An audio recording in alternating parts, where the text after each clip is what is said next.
इतने बड़े party VIP यानी कि विकासशील इंसाफ पार्टी सुप्रीमो है उनके मुकेश साहनी, जिनको सन ऑफ मल्लाह कहा जाता है, जिनका पैतृक घर जो है कि दरभंगा में है और वहां उनके निजी आवास में उनके पिता की हत्या हो जाती है और उसके बाद सरकार ये कहती है कि हम लोग किसी भी अपराधी को से नीरज कुमार उन्हीं के प्रवक्ता हैं, वो कह रहे हैं कि किसी के माई के लाल में हिम्मत नहीं है कि कोई किसी को बचा ले। तो बड़ा सवाल ये आता है कि जिस प्रकार से ये दोनों बातें और एक ही पार्टी के दो नेता कर रहे हैं, अब सवाल है कि एक आम आदमी के उस जान माल और उसकी अपनी सुरक्षा का क्या होगा। जो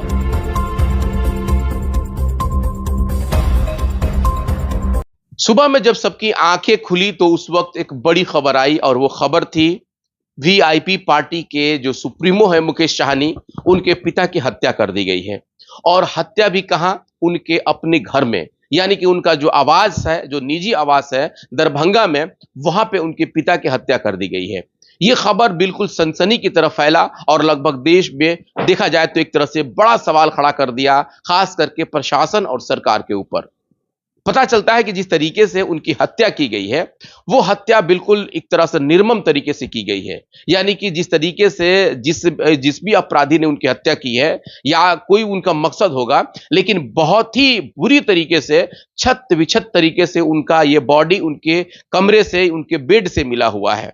अब बड़ा सवाल ये खड़ा होता है कि जिस तरीके से बिहार सरकार, जो अभी की वर्तमान सरकार है, जिसमें जनता दल यूनाइटेड और भारतीय जनता पार्टी, हम और उसके बाद आरएलएम, यानी कि इन सभी की अपनी सरकार है जिसको एनडीए कहा जाता है। और एनडीए की सरकार ये वही सरकार है कि जब भी ये सरकार विपक्ष में रहती है तो उसको बिहार जंगल राज नजर आता है। और वो भी जब राजद की सरकार आती है तब तब भारतीय जनता पार्टी पुरजोर तरीके से, यानी कि हर एक अपने प्रेस कॉन्फ्रेंस में या अपने किसी भी प्रवक्ता के जुबान से या किसी भी नेता के जुबान से इस बात को जरूर सुनिएगा आप कि बिहार जंगल राज हो गया है। पहले जंगल राज 1 था, उसके बाद जंगल राज 2 आ गया, यानी कि उसका विशेषण बदलते रहता है। यह भारतीय जनता पार्टी के लोगों का अपना एक तकिया कलाम बन चुका है। जबकि वो सरकार में रहते हैं तो मुझे ऐसा लगता है कि उनके सरकार में रहते हुए क्राइम का जो रेशियो होता है कई गुना बढ़ जाता है, लेकिन उसके बाद भी इसे जंगल राज नहीं कहा जाता है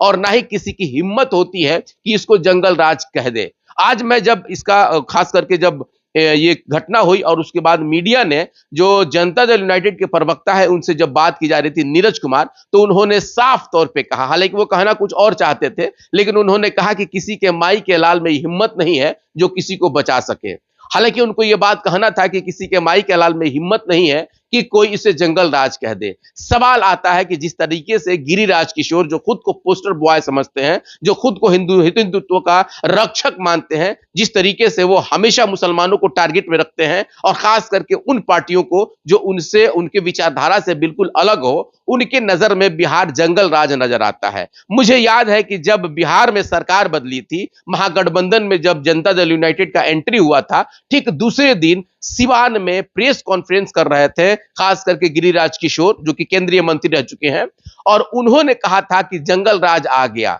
मैंने जब सवाल उनसे किया कि अभी तक आप मंगल राज में थे और रातों रात जंगल राज में चला गया, तो उन्होंने एक बड़ा प्रूफ दिया, एग्जाम्पल दिया, कहा कि रात को 9 बजे अगर पटना के किसी शोरूम में हत्या होती है तो इसे जंगल राज नहीं तो मंगल राज कहेंगे। बहुत ही खिंज में आकर के उन्होंने इसका जवाब दिया था। लेकिन अब बड़ा सवाल यह उठता है कि बिहार की राजनीतिक व्यवस्था पहली जो है कि जिस तरीके से जाति धर्म पे आधारित थी, जिसका खामियाजा आज भी बिहार भुगत रहा है, अब चूंकि क्राइम को भी कहीं ना कहीं जाति धर्म देख करके ही उसकी पहचान की जा रही है। अगर उनके जाति धर्म का कोई अपराधी रह रहा है तो उसको पीछे से उसकी मदद की जा रही है और उसका नतीजा यह हो रहा है कि उनके मन से कानून का खौफ बिल्कुल खत्म हो चुका है। बिल्कुल मैं इसे एकदम बिल्कुल जिम्मेवारी के साथ मैं इस बात को कह रहा हूं, क्योंकि जिस प्रकार से बिहार की व्यवस्था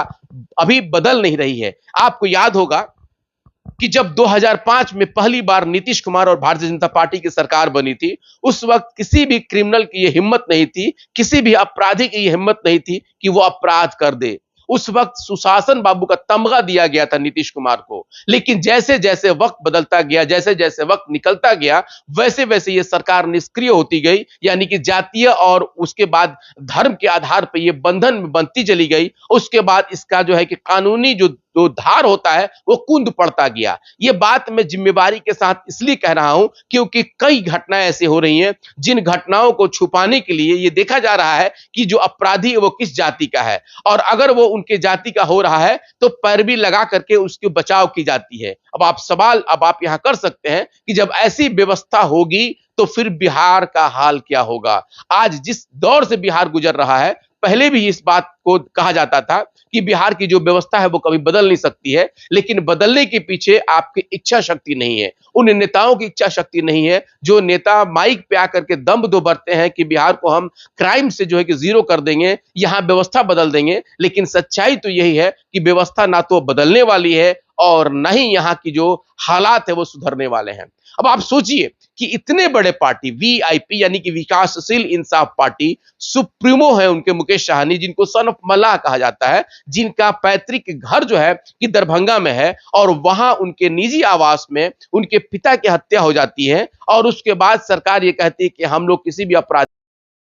ये वही तकिया कलाम है जो हर अपराध के बाद प्रशासन या सरकार इस बात को दोहराती है। लेकिन अब बड़ा सवाल ये उठता है कि जिस प्रकार से अभी सरकार की जो निष्क्रियता है और जिस तरह से भारतीय जनता पार्टी के लोग इस बात को कहते हैं कि भाई यहां पे हम लोगों ने कानून का व्यवस्था स्थापित किया है, तो सवाल उनसे ये होना चाहिए कि ये कौन सा कानून है कि जिस कानून में एक आम आदमी को तो छोड़ दीजिए, एक वीआईपी यानी कि जो बड़े नेता हैं उनके परिवार के लोग सुरक्षित नहीं है, तो आप यहां पे कानून का दुहाई कैसे दे सकते हैं। और जिस तरीके से बिहार अब बदहाली के हालात से गुजर रहा है, पहले भी इसकी व्यवस्था यही थी, लेकिन अब जिस तरीके से बुरे दौर से बिहार गुजर रहा है, जिस तरह से अपराध अपने चरम सीमा पे है, कोई भी अपने आप को सुरक्षित महसूस नहीं कर रहा है। सिवान की अगर हम बात करें तो यहां हर दिन हत्याएं हो रही है, लेकिन यहां के जब एनडीए के नेताओं से यह पूछा जाता है तो वो सवाल और जवाब करते हैं कि यहां कोई संगठित अपराध नहीं हो रहा है। लेकिन ये क्या संगठित अपराध और अपराध में ये फर्क भी जो है कि अब गिनाना शुरू कर देते हैं।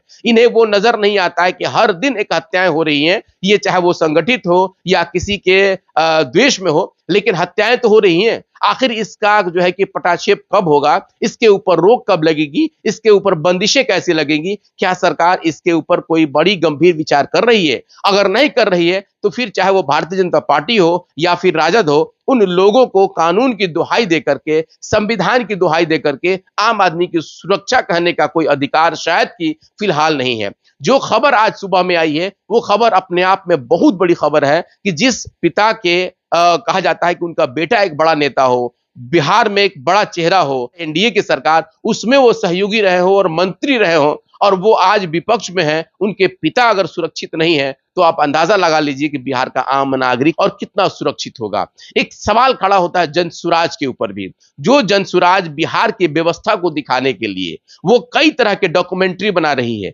कई तरह के प्रचार प्रसार किए जा रहे हैं, लेकिन बिहार के अपराध पे वो भी खामोश हैं। यानी कि जो जनसुराज के जो सुप्रीमो है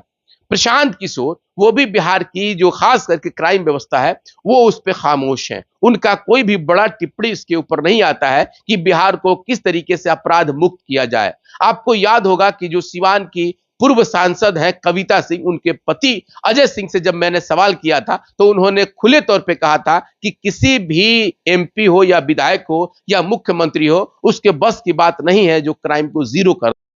आज जिस तरीके से नीरज कुमार उन्हीं के प्रवक्ता हैं, वो कह रहे हैं कि किसी के माई के लाल में हिम्मत नहीं है कि कोई किसी को बचा ले, तो बड़ा सवाल ये आता है कि जिस प्रकार से ये दोनों बातें और एक ही पार्टी के दो नेता कर रहे हैं, अब सवाल है कि एक आम आदमी के उस जान माल और उसकी अपनी सुरक्षा का क्या होगा, जो अपने बचाव के लिए या अपनी सुरक्षा के लिए सरकार को चुनता है, और अगर सरकार ही असहाय हो जाए तो अब सवाल देख सकते हैं कि फिर उसका मालिक कौन है। फिलहाल आगे की खबरों के लिए बने रहे हमारे साथ। धन्यवाद।